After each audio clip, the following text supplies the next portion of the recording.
Hello my lovelies, I hope you've had a fabulous week. My week's been rather fab because I have something very exciting to share, and I hope you don't mind me sharing it with you here on YouTube, but it's my new sewing guide, the Greta Blouse Dress. I was just taking some photos for Instagram, which is why one has messy hair, because when one is being photographed one can never get hair that is immaculate, and also strange background. And I thought, even though I hadn't planned to share this with you, I just thought why not, and seeing as I'm here I'll jump on and tell you all about it. So a little bit of context, you may know that I am, amongst all sorts of things, a costume maker as well, and years and years and years ago, centuries ago almost, one of my first jobs, and I was doing an intern job for a costume production company, and I had this job making what was called officially the Peasant Tops Muddy Village, or Peasant Muddy Village. I don't know what it was for, what programme it was for, but it was something on the BBC I think.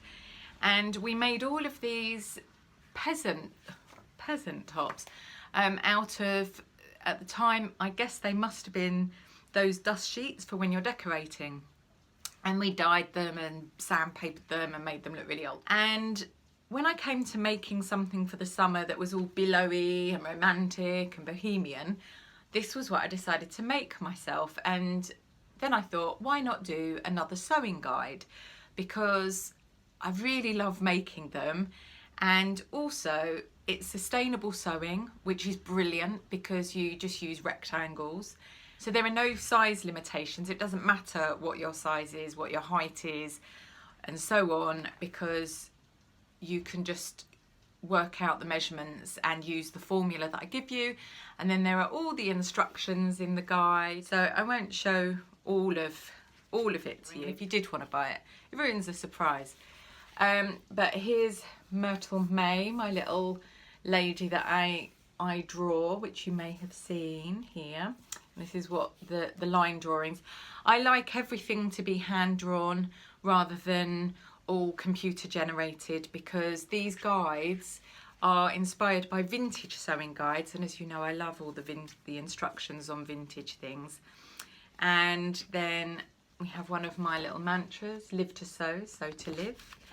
That is definitely what I do.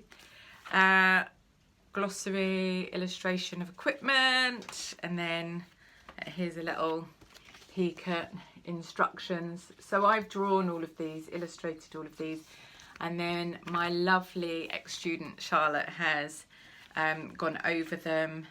There's a pic of me in one of my dresses, and a space for notes at the back is always very important, and my other mantra, making the world a better place one stitch at a time, which I think we all do when we are making our own clothes. It's also really inspired when I was doing my spring sketchbook, which I'll put here if you want to go back and have a little look at that.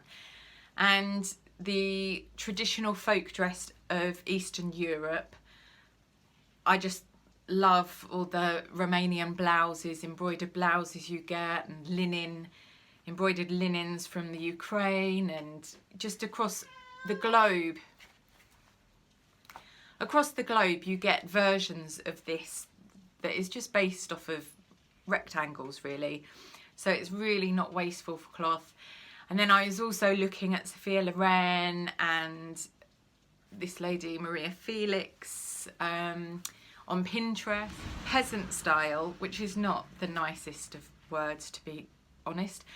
It was very popular in the late 40s, well through the 30s really, late 40s, early 50s particularly. So it was all the vintage dressmaking. Here's some shots of my mood board, inspiration board for this project. So all of these things kind of amalgamated together to create the Greta. And I called her Greta sort of because of Greta Thunberg, sort of because of Greta Garbo, and that sort of enduring, timeless quality that Greta Garbo has. So that's the Greta, and I thought I would show you some of my versions that I have made. So here are some of my versions, and I'm going to talk you through them very briefly before you come back here and I say thank you for other things. First up is a dress version of the Greta made in Liberty Print Tana Lawn. I made this one slightly different in that I made the sleeve panels just a little bit wider to get a more fluffy sleeve. Isn't this print brilliant? It's sea beasties and old galleons and a lovely sea theme because I'm rather partial to the sea, living in a cottage by the sea. And then this one I made from a Ditsy Floral Visco Chalet from Rainbow Fabrics Kilburn. They don't have this anymore, but you get a very soft, floaty feel when you use a viscose chalet. The sleeves are the same dimensions as given in the guide. I just use a ribbon to tie it, and I didn't make a tie belt. I just use a belt that I already have.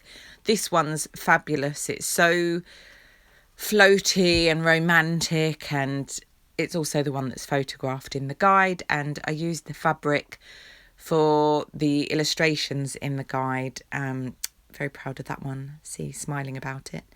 And here's one, a Greta dress in a black linen, and this is really beautiful. I made the tie for this one, and the sleeves, again, you can see it just has a little bit more body to it, but I think as it washes it will soften and become more flowy, but lovely for summer, and also will be great styled up in autumn with jackets and tights and boots and so on.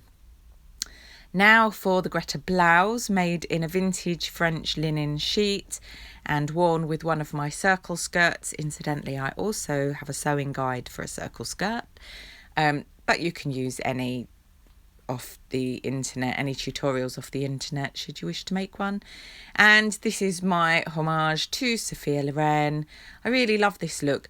I think this fabric, which is quite dense, isn't so flattering on me as a booby person, but I would definitely be making a Greta blouse in something more floaty.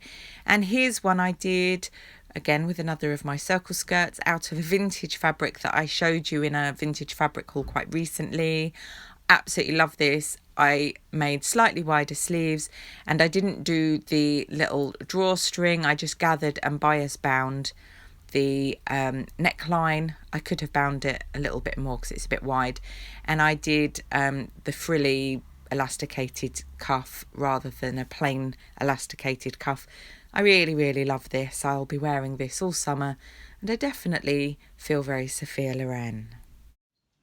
It strikes me that I look like I'm in some strange photo booth with this background, but anyway, I hope you've enjoyed having a little look at the Greta, and I'll link it below should you want to know more. Huge thank you to those of you who spent time with me in my vintage birthday celebration last week, and for your lovely kind messages. It's really lovely to have all the feedback from you, and also for you to take the time to message me and wish me a happy birthday. I did have a very lovely time, so thank you. I hope that you've enjoyed this video overall. If you're new here, then please do click the subscribe and spend time with me every Thursday, fingers crossed, for sewing, vintage inspired and DIY style videos, and just come and hang out with me. Have a wonderful week and happy sewing if you manage to do any, and I'll see you very soon for that 40s bondage dress, which is a very long overdue video. Take care, my lovelies. See you next time. Bye.